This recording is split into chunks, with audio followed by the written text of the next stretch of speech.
Hi, you're with Scott. It's Mental Health Monday. It's midnight. It's always midnight. It's actually 8 p.m. GMT. This is your right ear and your left ear. They like me to say that. So, yeah, that's the introduction. I've done that. And what we're doing today, I'm all cheerful, you know. Because what we're doing is, last week we talked about crisis point. We talked about how to recognise a mental health crisis and intervene. We looked at this webinar series from Psychiatric Care Unit Director Jacqueline Bienstock. Thank you very much, Jacqueline. I use this as a jumping off point to talk about these topics. And we got on to what to do. We basically looked at, last week, how to recognise a mental health crisis in someone else, in yourself, and what to do in that situation. But we didn't really get to the what to do. What we got to is what happens if it involves suicide or a risk of suicide. And because that's so serious, we went from how to recognise these things, how to recognise the signs of suicide, to what to do about suicide risk. And then we had to stop. So this week we're going to pick up where we left off, and we're going to talk about how to make a plan for crisis point, which sounds a bit strange, because making a plan for crisis, but I suppose it doesn't sound strange, does it? Because you could make a crisis plan, couldn't you? We're going to look at techniques that may help de-escalate a crisis. We're going to look at that. So that's in there today. And as I said, planning for a crisis. So they're the main topics: planning, how to de-escalate it. And we're going to try and look at it from two perspectives. From the perspective of, I'm having the crisis, this is happening in my head, I'm feeling depressed, I'm feeling down, and things are breaking apart. That personal perspective, obviously I said I then, but you having the crisis. We're going to look at it from that perspective, but we're also going to look at it from the perspective of, we know someone who is having some sort of crisis, how can we help? So there's two perspectives there.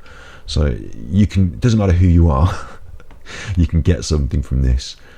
And I'm going to try and not make too much of a joke and a laugh about it, because I understand crisis is serious, but then I also realise that if you are having a mental health crisis, this podcast, just chatting, talk thing we do on Twitch every Monday at 8 p.m. GMT, that you can get involved with and talk to us anytime.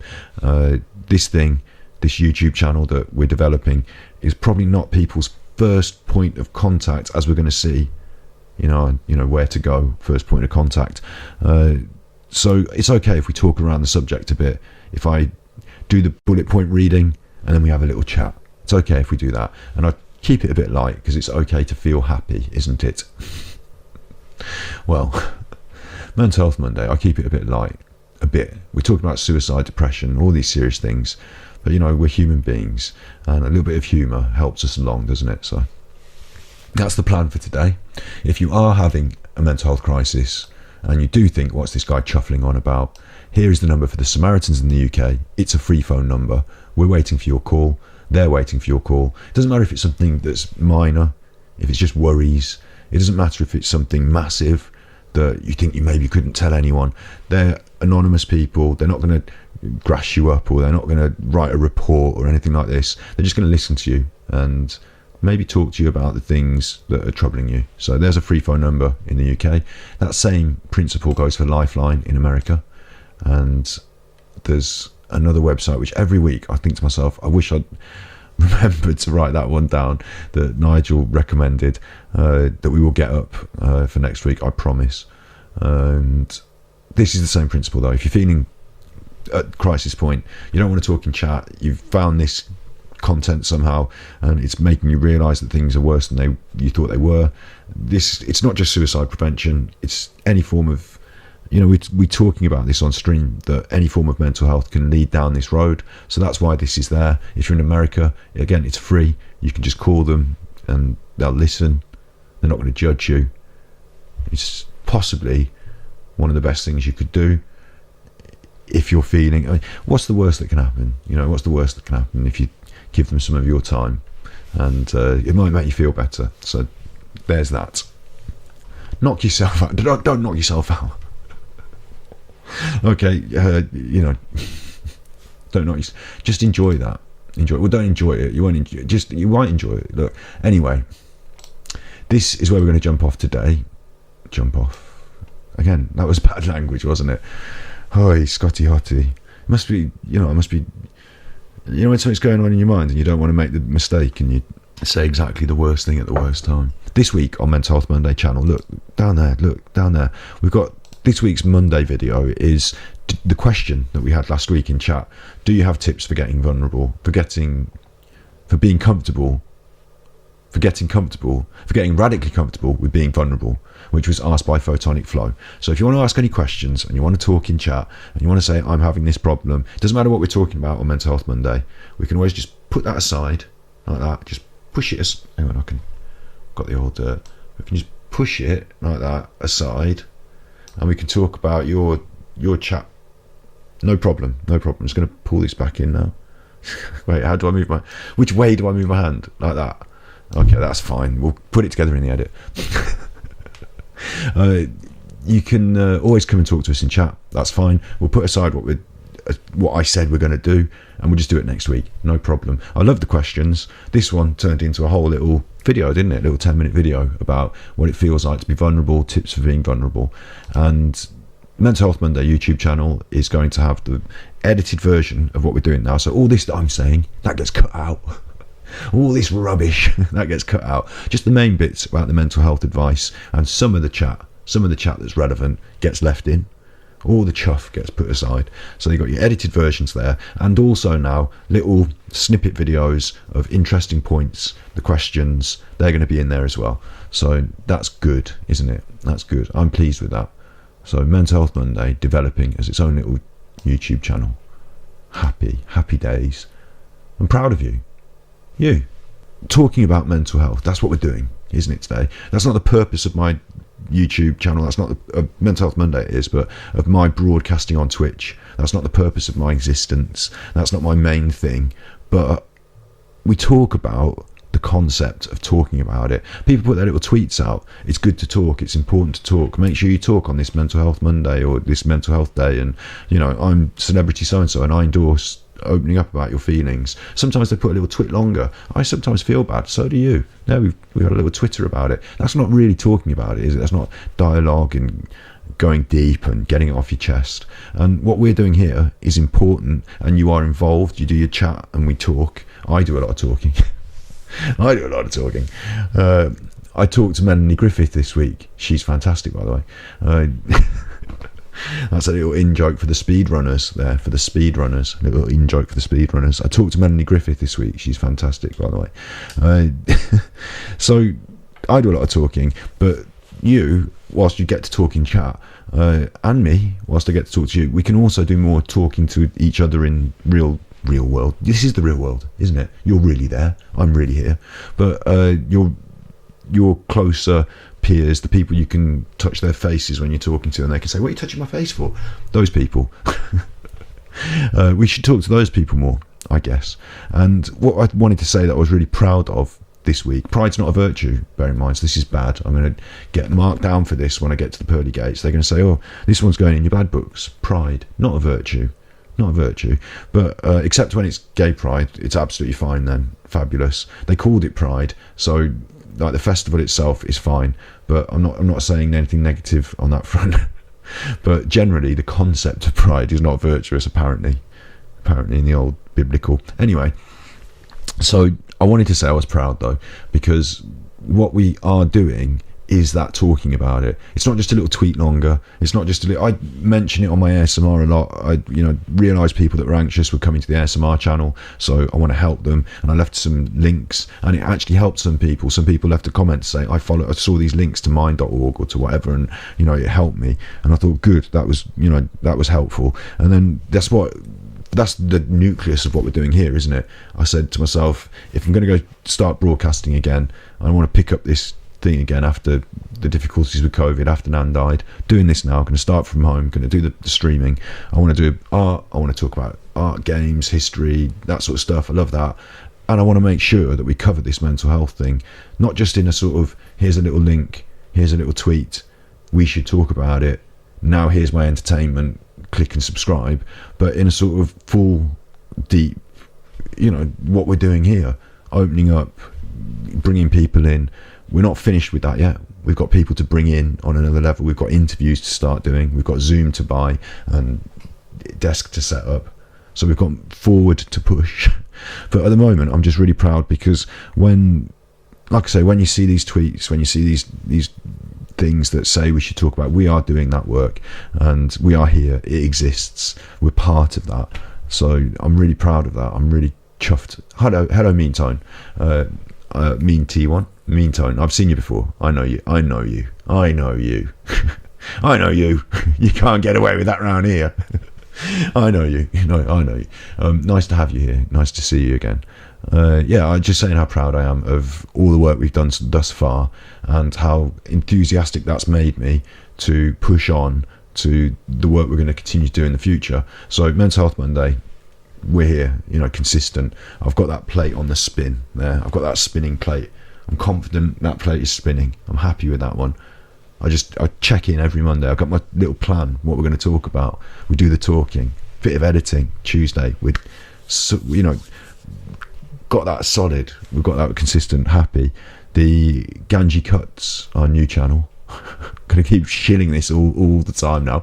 Our new channel, Ganji Cuts, because Ganji Kid looks like that, chuffers, and that's the full-length streams just chuffed on there. But Ganji Cuts is the edits from the streams. We've got that now. That's happening every week because I chuff on every week on stream, don't I? So that's consistent. That's happening. And then the next thing, the thing that we're missing to that, the thing that has to come back, that has to really be pushed now. Ooh, I'm going on the wrong. I want to continue every Wednesday, just like we're doing this now, every Wednesday. And I haven't picked a time of day yet. I haven't picked which time of the day it's going to be. But every Wednesday, art takes, art chat. That's going in. So we've got 3 consistent then, 3 plates spinning. And I'm happy with those 3 days. Monday, Wednesday, Friday, Saturday, Sunday. Bit on Thursday.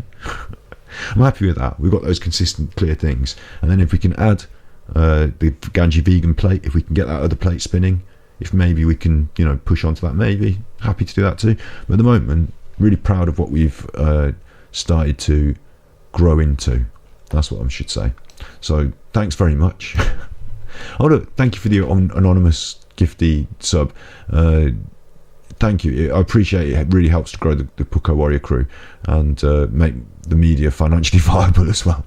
The final thing I should say about this whole shebang, this whole growth thing that we're doing is I'm kind of starting from scratch. I had an old YouTube channel, True Binaural ASMR, that's got thousands of subscribers, that's got lots of views, but I'm not trying to ride on that. I'm not trying to push it on them, and I'm trying to kind of start from scratch and do what we're doing.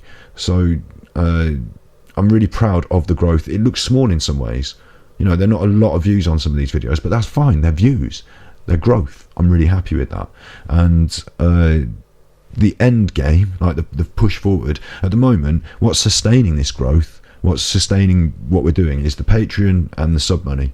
It's like those 2 things. Thank you for saying thank you. I really appreciate that you say thank you for the thank you. I didn't expect to be as far forward as we are now. I'm surprised by how far forward we are. I'm surprised we're an affiliate yet. I haven't got we're already an affiliate before I even got close to considering what to do with the emojis and the emoticons. We've got ideas still to cover. We've got places to push to. We're going forward. Absolutely fantastic. And that's sustained by the subs and the Patreon. So that's absolutely fantastic. But the long term, the big goal is for us to build this into something that maybe a sponsor might sponsor. And then I'm so grateful and thankful because at the moment I can't get there without the subs and the Patreon. But I also want to make it clear that long term, I'm not here to sort of grift off you. I'm not here to sort of say, I'm going to be online and the more people I get, the more money I can get, and like each sub equals. I'm not totaling it up in terms of I can end up going to Hawaii for a big holiday or whatever. I'm trying to put the money back into this, back into the equipment, setting up this room. It used to be my nan's bedroom. Now she's died, sadly, and I can use this room. So I'm going to, trying to build for the future. That's what I'm trying to do with the money. And the end game of that is to not be like I said, to not be trying to squeeze you all the time. The end game of that is to try and squeeze some big company. It's to at least have that ability to have a sponsor that makes it sustainable, so I don't have to make I've said it. I've said that clearly now, haven't I? I've said that clearly what the step-by-step plan is. But at the moment, and I never want you to feel like your contribution is not valuable, because your contribution to me is more important than if some big company came tomorrow and said, here's 20 grand for your videos, boom, do it. I'd still think, what you're giving me, like what they give me is easy. They've got this budget, they just chuff it around. But what you give me is more, it means more to me. It means more to me. It doesn't matter about quantities and numbers and, how much money and how, do you know what I mean? It's the act of it, what it means to me that people support this growth and do this thing. So all my thank yous out the way early on. Done that now.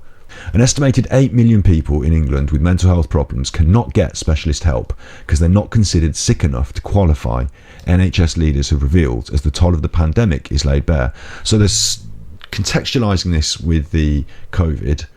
They're contextualising it with the COVID pandemic. Before the COVID pandemic, there was a backlog on the mental health service. Before the COVID pandemic, there was not enough care being provided for the mental.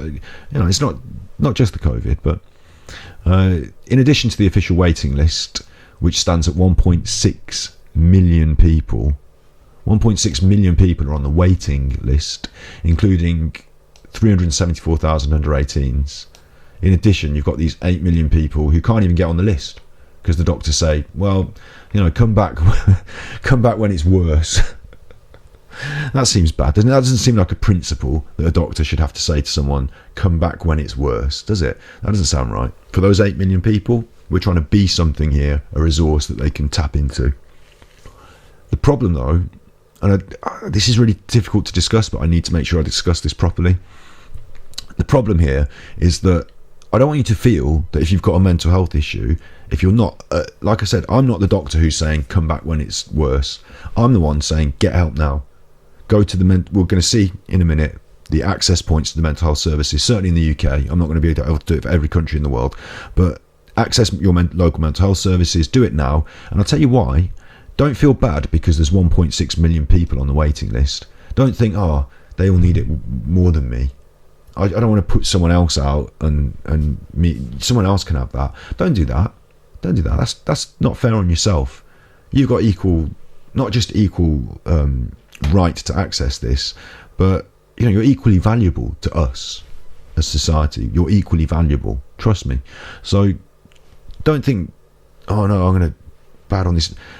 Don't let that number put you off, because I know how it feels. I know that's going to feel like it's going to put you off. Don't let that happen.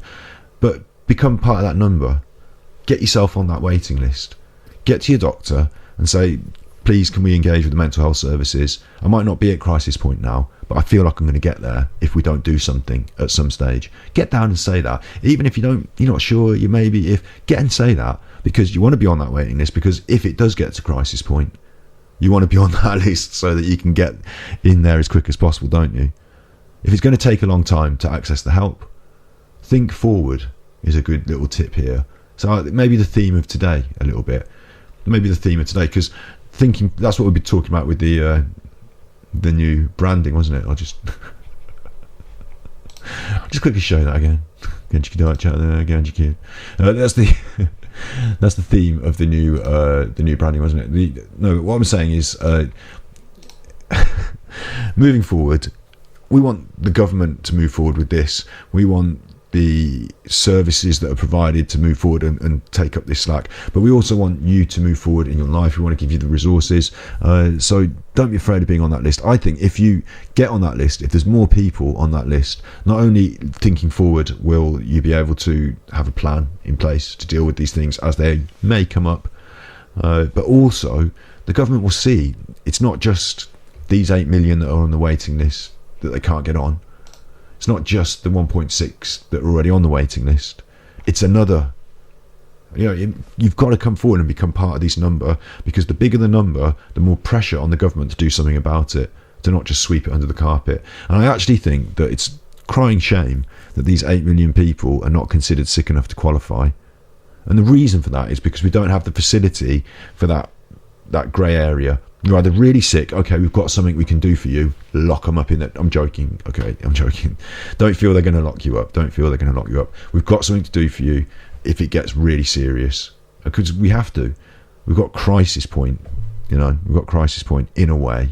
Not really, not the best we could, but we've got something for that because we have to. But if you're not gonna, if you're just gonna be quiet on your own at home, then last on the list, last squeaky wheel's not getting the grease, or you know what I mean.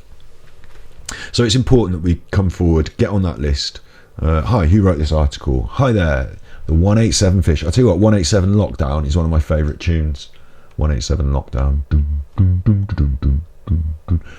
This is Dennis Campbell, the health policy editor of The Guardian. So it is left wing, but then so am I. You can't be mean, you want to share. And it gives us our jumping off point for Mental Health Monday. So we need to be vocal about it. We're doing this conversation about mental health, but we need to be vocal about we need more support.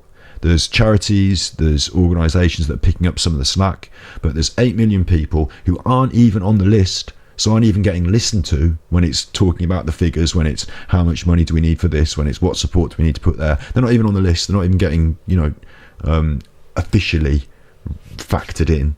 No, you got a lovely sub, didn't you? You got a lovely sub. You asked a little question, got a lovely sub. Aren't you lucky? You're the lucky one. We were looking at techniques that may help de-escalate a crisis. We didn't quite get to that, did we? We looked at what it's like what a mental health crisis is and how to recognise it in yourself and others. That's what we looked at, as brought to us by Jacqueline Bienstock from the Carriers Clinic webinar series. And we're going to finish that, which was a really good article. We're going to finish that quickly with techniques to de-escalate a crisis. Number 1. I'm not going to do numbers. Why did I do that? Numbers. Nobody needs numbers. We don't need numbers. You've got numbers, 187 Fish. You're all right. You can keep your numbers. Yeah, I like your numbers. That was one of my favourite songs. So, numbers are important sometimes, aren't they? Numbers. Good old numbers. Always got your numbers. There's always numbers. We just got bullet points. So techniques that may help de-escalate a crisis. Keep these important techniques in mind in the event of a crisis. Remember that you're there to listen, be supportive and get the person the help they need. Do your best to remain calm and let them know that you're there for them and that they're not being judged. I'll repeat that because I think I scuffed it a bit. Do your best to remain calm and let them know that you're there for them and they're not being judged. I like that. That's a really nice, clear, direct statement, isn't it? If it's you, this is the other prism I wanted to look at this from. If it's you that's having this crisis, you might not be thinking about the techniques you could employ to de-escalate it, but remember that people around you might be trying to help. They might be trying to be supportive.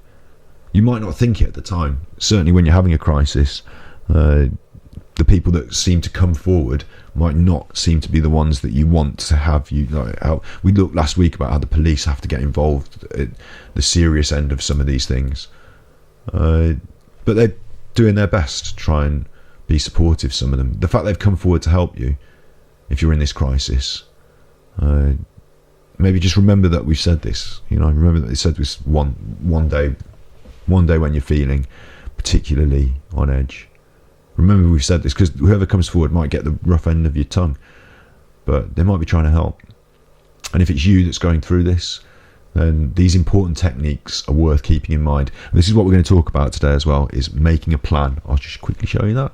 Quickly, making a plan, making a plan. So this is going to help us to learn how to make our plan. Keep your voice calm. Keep your voice calm. I've already blown that. Avoid overreacting. Hard to. What is an overreaction? Oh, hang on. Let's pull this back in. Easier said than done, especially if someone's kicking off. I say kicking off a lot. It's colloquial terminology. If you're having a bit of a breakdown, if things are getting messy, if you're trying to help the person that's doing that, let's not turn it into a big extra super kick-off. Let's not turn it into a big thing. Let's try to avoid any sort of excessive reaction. I'm not going to say overreacting, because your reaction is quite... I believe we should always feel that our responses and our reactions should at least be respected. Maybe they are excessive at times. Maybe we are a bit paranoid or a bit anxious. Maybe we are going a bit too far with our thoughts. But at least the nucleus of that, how I feel, should be respected. So your reaction is natural, that's fine, but let's try and pull it in, like I just did a second ago. Let's try and pull it in and do our best for the person that we're dealing with to not increase, to not fuel the fire and react badly. Listen to the person.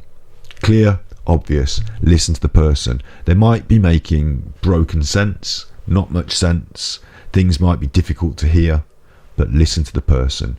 Express support and concern. You be good now. Express support and concern. That's, in the face of what we've been talking about, seems obvious, but it's not, is it? Say, I'm here to support you. I'm worried about you. I'm worried about you is a good one, because when people are worried themselves, when they're anxious that people might be trying to hold me down or lock me up, or when you're at crisis point and you're worried the people that are there to try and help are actually there to harm you, expressing your concern, expressing that you want to support them is important. They might not believe it, but if you can explain why you're worried, then it might help them to believe it. Because people who are faking it, they say, I'm here to help you, I'm here to help you. They don't say, the reason I'm here is because what you're doing makes me worry for your safety and your health. I want to make sure that nothing bad happens to you. These sort of things have an extra depth, don't they? Have an extra meaning that's important to express. Avoid continuous eye contact. I like to look down the camera straight at you, but it says here, I have to avoid it because I have to read what it says, but avoid continuous eye contact. I was surprised by that. I'd have thought looking into people's eyes when you're talking to them is a good thing, but it's also primarily provocative, isn't it? And if someone's in a really fragmented state, if someone's really finding things difficult, it might not be, it's quite mentally draining to have to maintain eye-to-eye, one-to-one, confrontational body language. So it might be good just to, let's turn the gas fire on. Again, I'm full of these things today. Don't mess with the gas. Leave the gas alone. Leave the gas alone if you're at crisis point. If you let's just flick on the telly, we'll have that on, we're not watching it, but we just let our eyes watch that while we talk about this. Or let's have I suggested the gas fire, because if you sit around a campfire or something like that, something that you can just, let's watch the fish, let's go to the park and feed the ducks, let's just look, something else that you can focus on while you have this chat can be really helpful. And it can also, I'm going to throw in my own one here, if someone is having a crisis and it's escalating, that little suggestion I made then was another good one, is to take someone out of that, to suggest to them, maybe we could go somewhere else, somewhere a bit more calm, somewhere a bit more comfortable, somewhere this isn't all happening at once and we can protect you. Maybe we can do that. That's another one that I'm going to put in there. And I'm going to repeat one from last week as well that I think is really important, but they'll probably come up.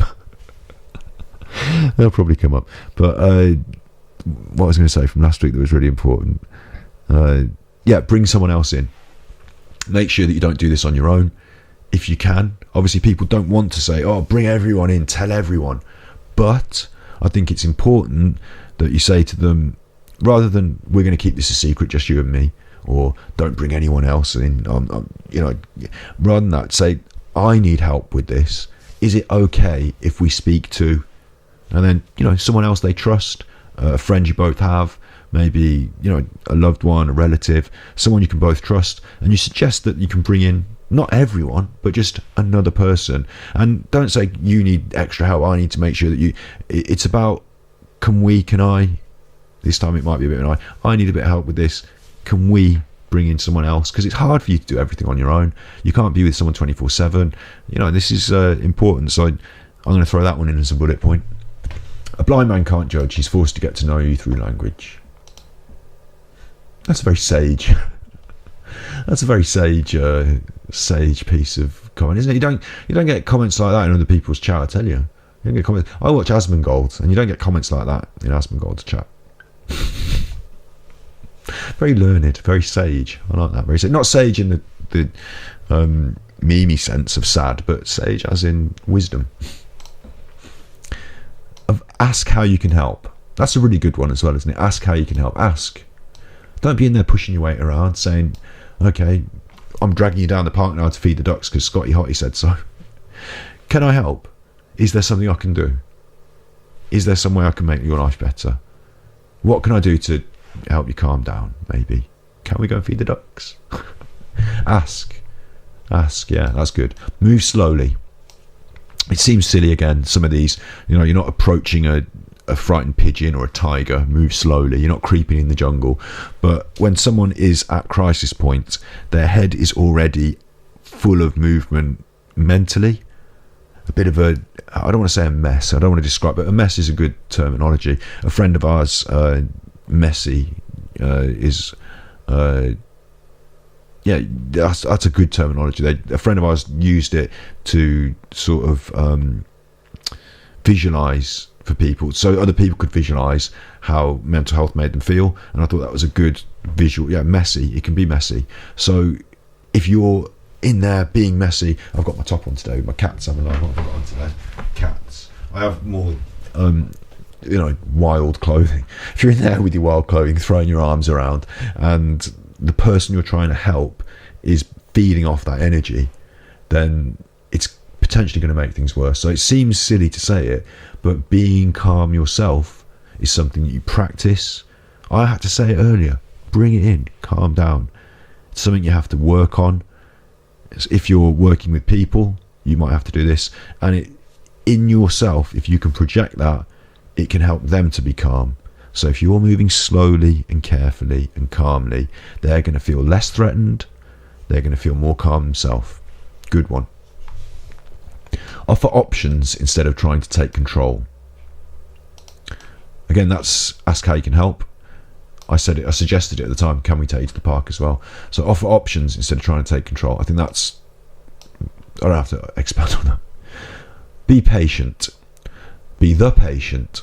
Choose life. Choose an effing big television. Be the patient. Be patient. Be patient. Yeah. Take your time. Be patient. If someone is at crisis point, they're not going to flick a switch and become fixed overnight. There might be some tears. There might be some time. There might be another flare up. I did want to do these from the point of view as if this was you as well. So I'll do that after I've gone through them, but because that counts for you as well. If this is you and you're having trouble, be patient with yourself. Avoid touching the person unless you ask permission. Avoid touching the person unless you ask permission. I think that's okay. I do naturally want to put a helping hand on someone's shoulder. I do naturally feel that sometimes, used in the correct way, human contact, rather than escalating and making someone say, oh, get your hands off me, sometimes it can help. But I've been in a situation where I've been amped up and agitated, and someone has tried to calm me down with physical contact, and it's made me feel more agitated. I'm sure you've had that too. Get your hand off me. I'm not ready to calm down.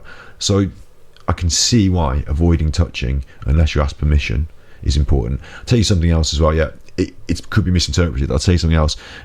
If you're trying to help someone and they are in crisis and messy, if things are going left, right and centre in their head, they're not sure of people's motives, your innocent offer of help, your innocent contact might be misconstrued, or it might even backfire and people might accuse you of things.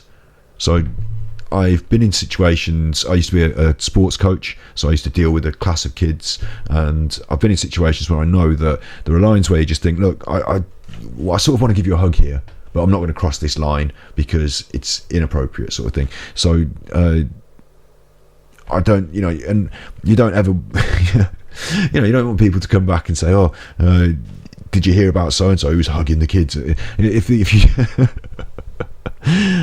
you, if you realise, unless you ask permission in this context, if you're friends and you're talking, of course, ask permission. It's all right to give you a hug, that sort of thing's fine. But if you're just dealing with crisis point people, don't put yourself in the position where things could backfire on you. Is the clear way to say that.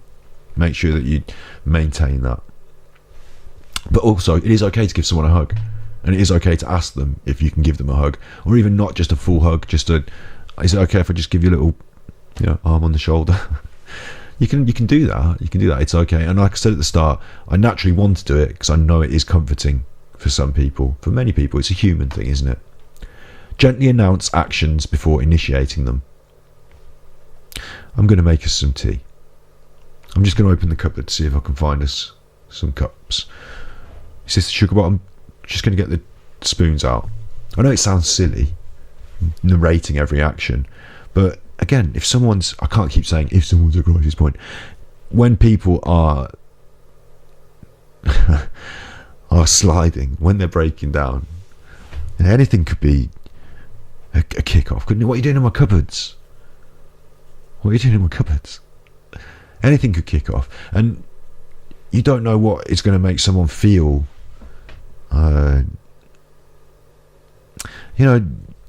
It might be as simple as just looking for the spoons, but you might be innocent and they might feel that you're going through their stuff.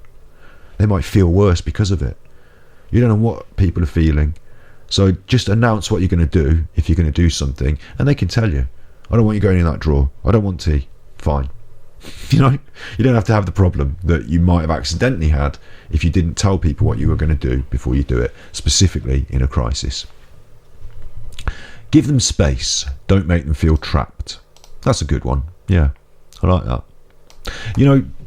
Psychologically, your body language is huge, isn't it? Your body language is huge. I used to be a hairdresser, so nobody knows this, but one huge aspect of my job was that I went to university and studied social psychology and learned how to make people feel comfortable, because I realised that they were going to... I used to hate having my hair cut. I felt really uncomfortable and embarrassed. So I knew that feeling, and I knew when people were coming in, they felt that. So I wanted to make sure I knew how to make that go away. So I read some books, I did some learning, I watched some videos on YouTube, put it all together, and became better at exactly that. And a lot of it was body language. We had a little setup in the salon. We had 2 chairs, and a lot of the time someone could spin their chair around and we'd sort of be all talking and working, and that sort of thing would be happening. And we wouldn't be, when you're looking at someone in the mirror, stood over the top of them like that, head on, you're straight down. It's like we talked about earlier, eye contact, confrontational. We wouldn't want to be all confrontational with our clients. So quite a lot of the time I'd spin the chair around if I'm talking to you for a bit, and side on. There's a triangle. I don't know if I can show you. There's a triangle. I'm not trying to do the Illuminati or anything like that. There's a triangle where doesn't matter if there's 2 of you, you put something in the middle of the triangle to make the third thing, like a plant pot or something, and you sit down. Don't sit face to face, square on like I'm doing now, square on with you. Don't do that. I always do it when I'm talking to you here, don't I? I'm actually sideways on here, slight an angle. We've got the triangle here between the screen, you and me. That's what our little triangle is. If you do 3 people, it's even better because it's easy to do. It's natural to do in a little triangle. If you're sitting at a dinner table, the person opposite you is at a confrontation point. The person directly next to you is not actually at a conversation point. You'd be surprised. You think they're right next to someone, so they're going to talk a lot. But it's not natural to crane your head to the side to talk like that. The people that are at conversation point, are at communication point, are on the diagonals. So if you're on a big dinner table and you want to chat to somebody and you fancy them and you want to chat them up, or you think they're really interesting and you wanted to hear about what they've been doing with their writing, don't sit directly opposite them. They're going to feel in confrontation. It might even lead to more confrontational conversation. Don't sit right next to them, because they're going to kind of ignore you, even though they're right next to you. The best thing you can do is to sit diagonally onto them, and then they're going to naturally, while they're eating and talking, just sort of look up to the diagonal where it's more comfortable and converse with you. That's the conversation points. How long am I on for? Breakfast time here. Oh, I love being on the internet and it being around the world. Isn't that amazing? 8 p.m. GMT here. I'm on till 10 o'clock when the dog needs his walk. Otherwise, he'll pop. So if you're going to try and deal with someone and you're going to be, social distance. Nicki Minaj. I don't know about her. I don't follow her work enough to know enough about her. I know a bit about her. I've seen her pictures on the internet. Shocking for me, for prudish me. That's shocking. But the personal space thing, that's going to be an issue now, isn't it? So you're obviously not going to crowd someone if you try to help them, because they're going to get even more anxious because of the COVID. But if you sit side by side, not side by side, but create that little triangle, that helps them to feel that there is space, because there is an escape route. Here's another good tip. Don't lock your door in. Don't close. You might think this is a really personal conversation. Let's close the door.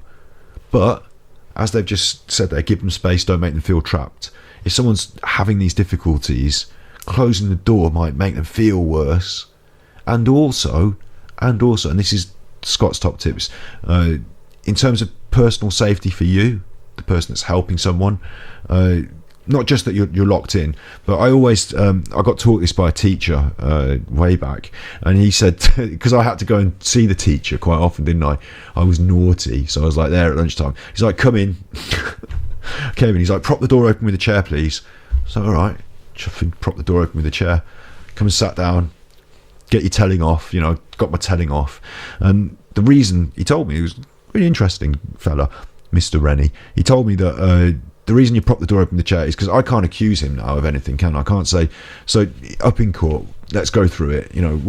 What did he do? Well, the first thing he did is he made me prop the door open with the chair. Does he do that with everyone? Yeah. And can everyone testify to that? Yeah. The first thing he always does is make us prop the door open with the chair. And so what kind of person is going to then, from that, start doing dodgy, bad things to you? Not likely, is it? They've created an escape route for you. They've made it clear that you can escape. They've made it clear that people can come in anytime. That this is not a private session. I'm not trying to lock you in. Don't be worried. Doors open. So if you maintain that, then, and this is like covering your ass a little bit, isn't it? But no one's going to then turn around and say, oh, so and so locked me in and was doing funny things, and make accusations against you. And I'm in no way saying that people with mental health problems throw around accusations. That's not what I'm saying. But I am saying that it's a dangerous world, and you want to make sure that you're safe, especially when you're dealing with people who are feeling unsafe themselves. Make sure that everything's safe. Good chat. Don't make them feel trapped. That's a good one, though. And if they then say, oh, can we close the door? I don't want to shout this to the whole world. Fine. Fine. If they feel like doing that, fine. You might say, can we not? Can we just go somewhere a bit more quiet, maybe like the park, where no one can really hear us, but you can still talk privately? That might be a good idea. Don't know. I keep suggesting the park. I go out in the woods, but maybe don't go out in the woods. Don't make judgmental comments. Goes without saying, doesn't it? But does it? I don't know. We keep saying all the other ones. Let's try not to judge. Let's try not to fix their problems for them. Let's try not to tell them what's right and what's wrong. Let's try to just accept what they're saying and help them to experience it, to feel it, and to move through it. Let's not judge. Let's not, and it sounds silly to say, let's not try and help. What? No, don't give them the route. Don't say, look, you're having a mental health crisis. You do X, Y, Z and it will be fixed. Come on, drag you down there. You're doing it now because this is what we need to do. They need to work through these things in their own time. They need to process feelings and emotions. So, let's not be too judgmental, and let's not make judgments about them and their feelings that they need to work through themselves. That's a good one. And we're kicking off with the Doja Cat now. I know Doja Cat's a rapper, and I tell you what, I love the name so much that I'm inspired to listen to their music one day. So one day I may. I should be up on all the rap because I do a bit of it. But I should be up on it, shouldn't I? Don't argue or try to reason with the person. That's what we just said as well. It's not about how you can fix this in your brain with your logic. They're going through a crisis. They need to just feel calm. They need ice cream, vegan ice cream, nice food. They need sustenance. They need to feel safe. They need to be able to process these problems and allow them to pass, to build actionable working practices that's going to help them to move through this. They need to be able to find their path. It might be they need medication. It might be they need something to help them get through these difficult days. It might be they need serious mental attack. It might be they need, it might actually that they need a doctor to what do they call it, to section you. That it sounds so serious, to be put into a mental health institution for your own good. It might be the case, though. That might be the case. I shouldn't dance. You've written that and I've said it now. I shouldn't lie over that and just say, we're not going to deal with the really serious stuff, pretend it doesn't happen. Yeah, sometimes people's breakdowns get to the point where it's beyond me, We need the serious professionals to deal with this because it's a danger to themselves and society. So sometimes that possibly. But arguing about it, reasoning about it, my logic is not going to fix your problem. We need to help you to deal with your problem. That's what we need to do to help. Avoid quoting scripture if it's not their ideology. Oh God, yeah. Religion just doesn't. If they bring it up, it's a really helpful. I don't want to use the word crutch, but tool. You know, I'm not very good at saying the word tool. There's some words I just don't say very well. Tool, but religion can help a lot of people, but it can also be difficult, and it's not something that, unless somebody else wants to talk about their own experience, again, exactly right there, Snippy Snips, it's not your opportunity. Helping someone is not your opportunity, full stop. Whether it be to push a religion, whether it be to grow your stream, like me. Helping someone is not your opportunity. That's not what we're doing it for. If that's why you're in that, if you're, if any, God forbid, someone should listen to this and be thinking, how can I make a buck off someone, mental health wise? If that's what, just forget it now. Just do something else, because you need to work on some stuff before. We're not helping people as an opportunity. We're helping it as an opportunity for them to get the help. That's the main thing. That was really good. I'm glad we got through those. They felt a bit more serious and impactful than I thought they would. I'm going to finish this because this doesn't go down very far now. Oh, it does. It goes. Oh God, it goes ages. Not that long. We'll finish this. And you know what? We might not even get to the plan. We might have to do the plan next week. We've done such a lot of talking, and I feel like it's going well and it's a good pace. I don't mind if we have to push it on to next week. We said before we might have to do that sometimes.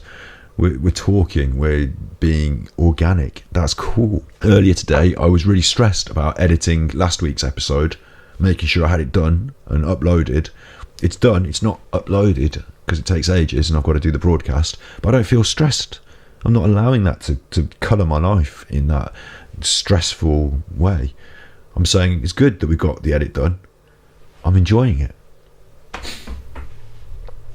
Some folks have suffered spiritual injury in organised religion, so your helpful intentions will actually harm them further. That's really interesting, isn't it? Yeah. That could be an entire topic. So I'm not going to delve into that too deeply because I don't want to sound foolish and uneducated. But I will educate myself further, and it could even be a topic, couldn't it? In the UK, we've got, and they're going to list the numbers that we already say to you, the 118, the 116 123 Samaritans. You can text shout to 85258. They're there, these lines, these things. But we're talking about serious, this is bad, who do I call? 111, an urgent GP appointment. So this is an urgent appointment to see a doctor. That can be used. But again, we're talking about crisis. So it feels to me like a 111, can I make an appointment? Right now they're flipping out, crying, and this again, it feels a little bit like maybe that's not the thing. But you can go to 999 and A&E. Accident and emergency, as much as it seems like it's only for things, see if I can get it on the screen so you can actually see it, as much as it seems like it's only for things like broken bones, or I've cut my finger open and the dog's bit me toe. The dog actually did bite my foot so bad that I needed it to be. We had. I'll tell you a little story. Well, no, I'll tell you a little story. We're already on Big Face. My face can't get any bigger this week. This is Big Face. I'll tell you a little story. Once I dropped a dog biscuit under the sofa. It was really late at night, and the dog wanted the biscuit under the sofa. And I was saying to him, Nathan, look, just over in your bed, mate. Over in your bed. I'll get the sofa up, and then you can have your biscuit. And it's all, dark, and it's late at night. It was like 4 a.m. This was. It's late at night. I need to turn the light on, the light switch. Without thinking, the light switch above the dog's bed. Without thinking, I stepped towards the dog's bed. Now, this dog, Nathan, he didn't like people stepping to him. He didn't like that. I'd already told him to go in the bed and leave the biscuit alone. So I was already being reasonably firm with him. I never got cross with shouting mean at Nathan. But he'd had a difficult life. He'd probably been abused in some way. He was scared of violence, and this wasn't a good setup for a situation. But it was 4 a.m. I wasn't thinking straight. I just wanted to give him the biscuit and get him to his bed because it was bedtime. So I stepped to his bed to go and switch the light switch on. Before I could switch the light switch on, before I could hit that button, dog was attached to my foot. Oh, I squealed. I did. I was like, Nathan, no! High pitch like that. No, Nathan, no!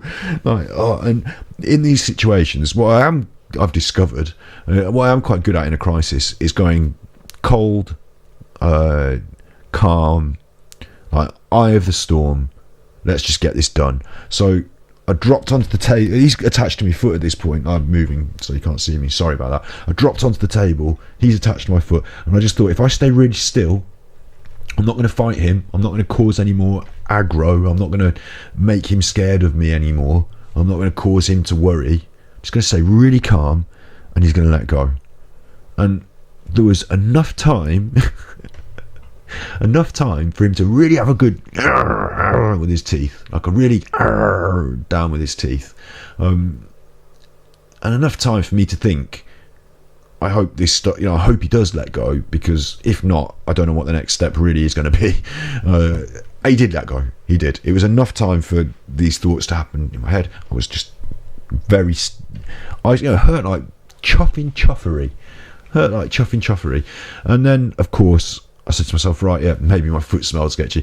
It always does, my feet, but it clearly was a personal space issue for this dog. It was clearly a personal space issue, and I forgot it because I wasn't thinking. So it's my bad. I could have avoided it because I'm the smart one. The dog, okay, he sometimes bites. Okay, I'm in control of that. I don't let him around people. He's sadly passed now, hasn't he? We had to deal with that. Blow on his, I don't know what you do. Ooh, he looked pretty in pictures, but when he's going, he was a tough one. So but I never had to. I always just stayed really calm, and he always let go. Except the last time, like I said, if you remember, the last time he stepped it up another little bit of a gear, and it was a bit more scary, and the vet advised that I should do the right thing for the safety of the family and the people around me, and also that he'd had a really long life, and this was possibly his way of saying, I'm hurting, something's not right. So we decided it was an overnight decision, wasn't it, but one that I had to take on good advice.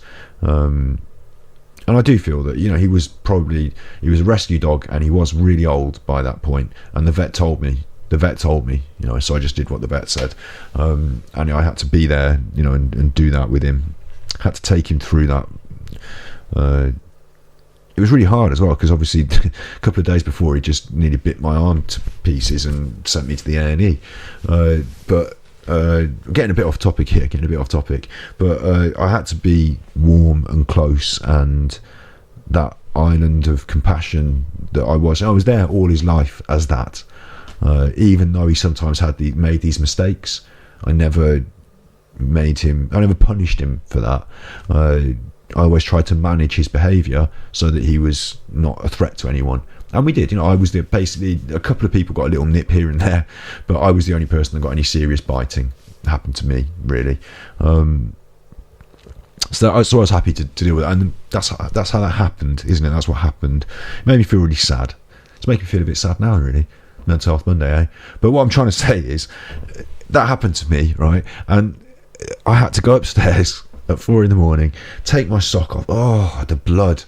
Oh, I don't want to make you feel bad. Nasty infection. Oh, it was when we went to A&E. I went to A&E because this is what, thinking about A&E, isn't it? This is what you think about. The doctor, 5 or 6 in the morning now. This is 6 in the morning or 4 in the morning, 5 in the morning by the time the doctor looked. The doctor, this was one of these situations where he's like, okay, so let me take a look. We've got a dog bite here. We've got a dog bite. And can you put your foot up for me? And just remove the... and he pulled a face like that. A&E, accident and emergency. What do you say in America? What do you say in America? A&E. Emergency ward, emergency room. A&E. Accident. ER. Oh, that's it in America, isn't it? ER. There's a whole television show called it. I should have remembered. ER. ER sounds cooler. Accident emergency. So, he pulled that face. This face of concern. And then he had to go and get 2 other people. He got people, not just to help him, but just to have a look. It's bad when the doctor calls in the nurses so they can just have a look. So have you seen this one? You're not going to believe this, Mandy. You're not going to believe this. Come and see this fella's what used to be a toe. So, I'm so grateful to the emergency services, to our National Health Service. I'm so grateful to them. I feel so sorry they're overburdened. But yeah, he fixed me up right good and proper. Sewed that chuffer back on. So that's what you think of when you go, I don't want to make you feel gruesome in your tummy. I don't want to make you, bad, I don't want to make you feel bad. But this is what you think of, isn't it, when you think of A&E? You think of, I've gone through a drastic trauma, something bad. So I've chopped me chuffing, my dog's bit my toe. Gone through that. Now I need to go straight to the hospital. That's A&E, isn't it? That's how you think of it. But mentally, where's the point where someone says, that's like a missing finger, that's like a broken arm? Where's the point when you say that? I need to go to A&E. And it's surprising to me, if it's surprising to me, it might be surprising to some of you, that's the place that the advice, we've talked about talking to the doctor, we've talked about making an appointment, we've talked about going on that waiting list. If it's gone down this road and you're at breaking point, they're actually saying, get down to A&E. Now, I'm surprised by that, because I would have thought the people at A&E are like, well, we need to deal with the people who have got the toes bitten and the broken arms. We can't just be dealing with mental health crises. What are we going to do for, there's no bandage for that, is there? There's no stitches for that. So what they have to potentially or possibly do, which can be really helpful, so let's not underestimate this, they're suggesting you go there, is they can help you to calm down, potentially with medical, sedatives or something like that. They can help you to alleviate some of the symptoms of your breakdown with, let's be frank about it, medication. But sometimes that medication can help to bridge the gap between breakdown and recovery. So it doesn't mean you're going to be drugged your whole life. It just means that you've got something to help. The doctors give you tablets when you've got people are so happy to take a tablet when they've got a headache or when they've got a broken arm. They'll take the pain medication. They won't give themselves anything for their mental state. They'll self-medicate for the mental state. They'll have a drink. They'll have 2. They'll have 5. Let's see what other tablets are available. I'm not going to talk about that too excessively, because we're on Twitch. There's terms of service. Unless we're taking it seriously, I'm not going to joke about it. So that happens in A&E. This is what they're suggesting. Get down there if you're at breaking point. It's hard. You don't want to take yourself there. You won't want to. You don't necessarily want to feel like taking somebody else. But that's what we've got. That's our option here. That's our. I don't want to make you feel bad here, but how it's treated in A&E. The staff should treat you with respect. They should look after immediate physical and mental health needs. They'll also refer you to a liaison psychiatric service or local crisis resolution and home treatment team. And I feel really bad saying this on the internet, because I'm trying to offer support. I don't want you to feel that this isn't going to work. I want you to know that at crisis point there's somewhere to turn, and they will. That night when things are really up the chuffing wall, you'll get through it together. These people will help you. But I also want you to understand that it's not good enough. That referring you to a local home treatment team or liaison service is not the same as... It's like, imagine if you went in with my bleeding foot or your broken arm, and they refer you to the X-ray plastering home treatment liaison. I'm going to refer you to the stitches liaison service, and in about 6 weeks someone will come round, and if you're still bleeding, we will stitch you up. Sit tight. That's not, I don't know how long it takes. 6 weeks might be an overestimation, of course, but I'm not happy with that. I'm sure most people aren't. I wish there was something better. And the only other option I can suggest is, as I've said before in the broadcast, bring in someone you share care with, that cares. It might be an adult, maybe. I'm an adult. You're an adult, someone older, an older adult that we think of as an adult, because we still think of as kids. It might be someone that whoever you're helping equally respects. It might be someone who can offer this comfort. They might have somewhere to stay. Someone that, that's the only other thing I can suggest. There might not be a serious professional A&E doctor, but if the only other option is nothing, I think you definitely should call someone that you trust. Trust is a good word, isn't it? Get yourself into a safe space.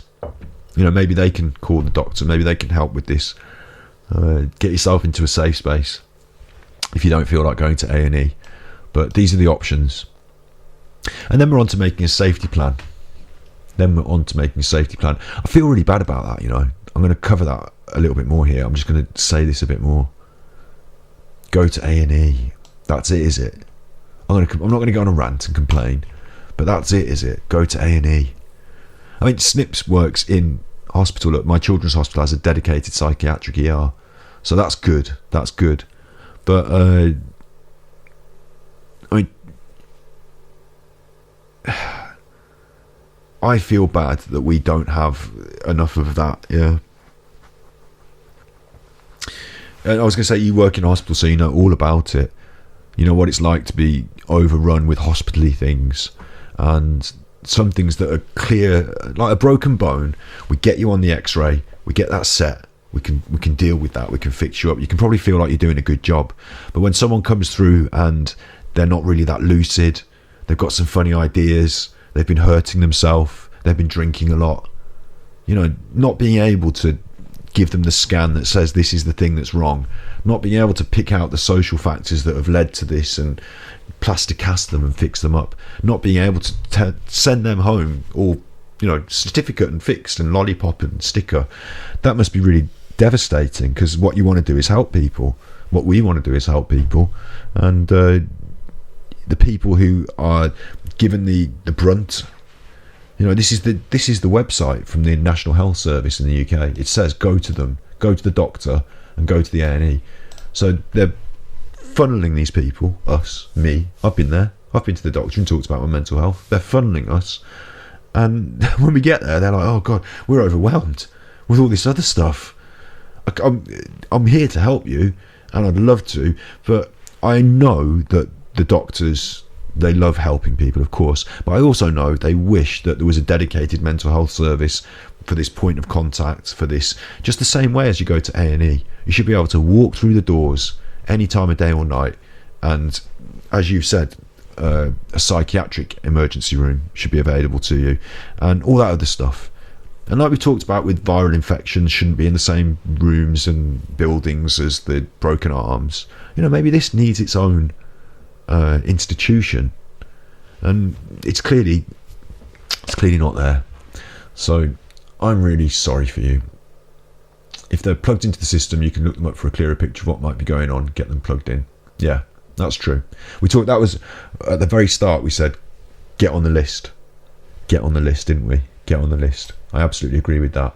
And the doctors know all about this sort of stuff, of course. They're trained in it, but they're not specialists in every area, and most of the time we want to see the specialists. I just feel we need more of that, don't we? I feel it's unfair, and I feel a bit sorry that I'm burdening the National Health Service with more and more. I'm trying to direct people to them. So yeah, that's just my feelings on that. I had to say it. So the plan, the crisis services plan. I'll give you a brief overview of this, and we'll do this next week. I'll give you a brief overview, because I did promise it, so I'm not going to pull out at the last minute and not deliver. Ooh. Don't get saucy. Don't get saucy. Look, I wanted to just get the beautiful ideas that I wanted to share. That's amazing about this is, how can I plan for a possible crisis? What a beautiful idea, to plan for a crisis. To plan for a crisis. It might not happen, but you've got a plan.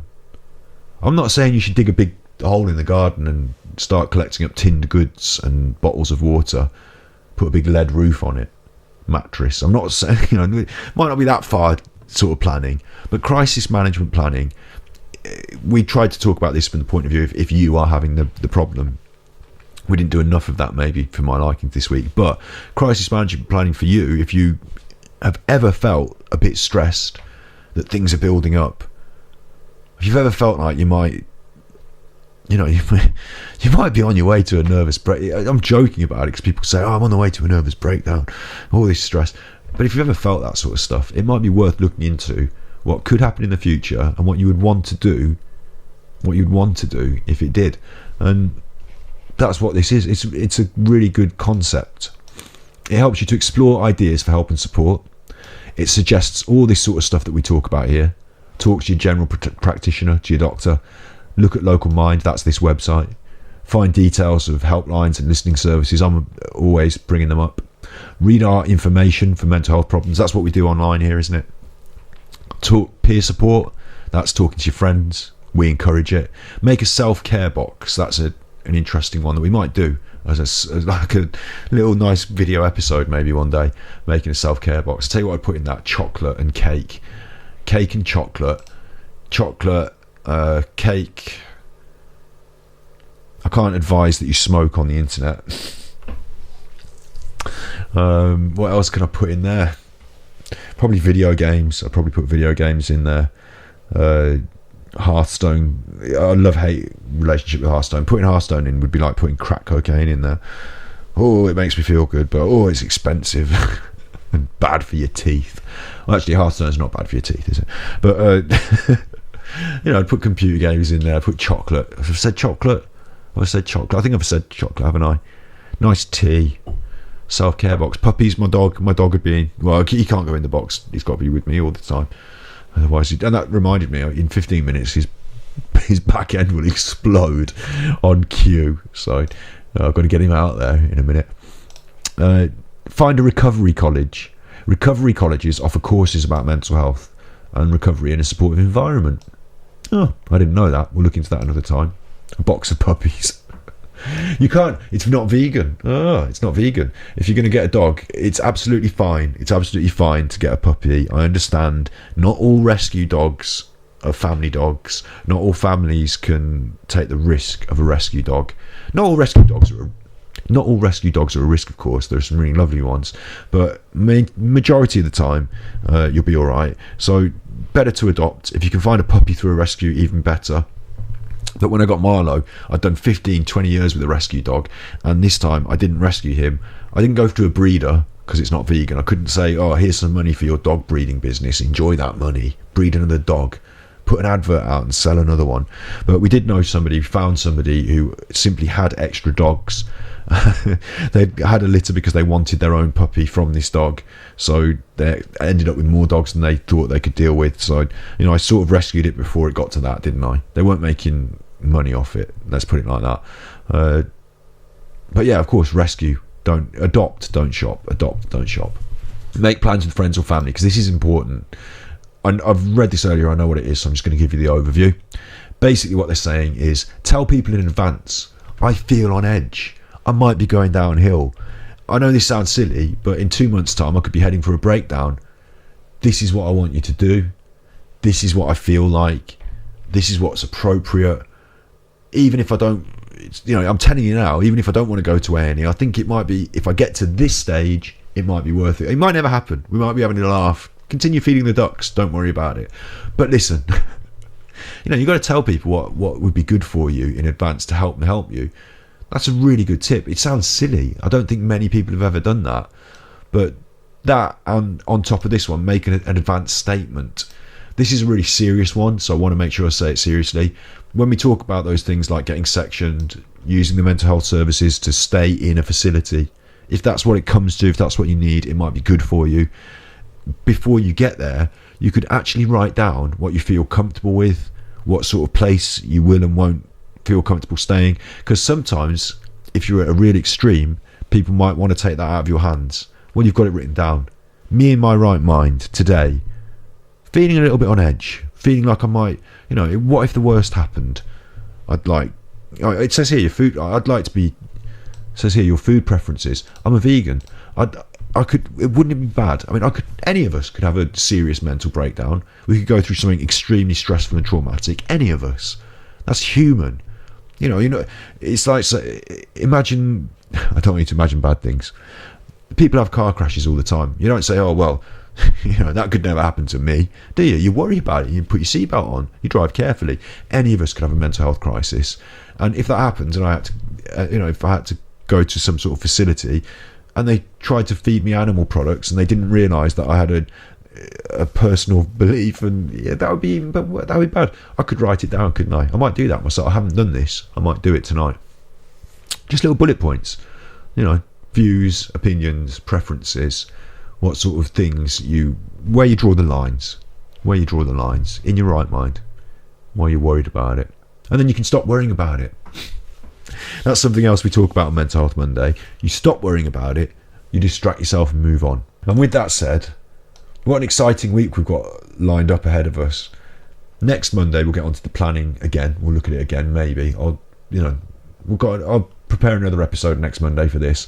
But until then, we're going to be on art on Wednesday. I'm definitely going to get on stream. I'm promising it. I don't like to make promises because I feel like sometimes I don't follow through. Sometimes, it might be that something happens and I need to take a box to a dog or a dog to a box or something, but I will endeavour. I want to be on Wednesday for an art take. That's what I want to do, have an art conversation about something. We're also going to have this continued uploading on Ganji Kid, the full stream archive. That's going to be there. And on top of all that, this is now the new channel, Ganji Cuts. And this week we are releasing what I discovered on the Fortnite grind, video essay, conversation about Fortnite and how it makes me feel. So there's a new video this week on there. And go and watch the bus driver simulator video because it's funny. It's funny. Yeah, I honestly promise you it's funny. If you don't think it's funny, there's something wrong with you. And there's something wrong with you because we're all here. That's what we're here for. There's something wrong with all of us. We're human, we're flawed, we're broken. It's not us. I'll tell you what, it's not us, it's not you. Your response is correct. It's the rest of the world that's out of whack at the moment. No wonder there's 8 million people can't get help for mental health because they're not badly sick enough, but they feel not right, not happy. That's the world doing it to us. We're correct. Why should you feel perfectly 100% A-OK with what's going on all over the world at the moment? Forget your politics. I'm not even going to convince you of this side or that. There's things out there that aren't quite up to scratch that we're going to try and do our best to improve. So you be good, my little puckos. You be good. And if you can't be good, then you're a chuffer. If you fancy a chuckle, go and watch that video about the bus driver simulator. It's all the funny bits. You might have to search YouTube by exactly Glory to the Bus Driver Ganji Cuts and filter it by this week, because otherwise other things will come up. The search engine hasn't got a hold of me yet.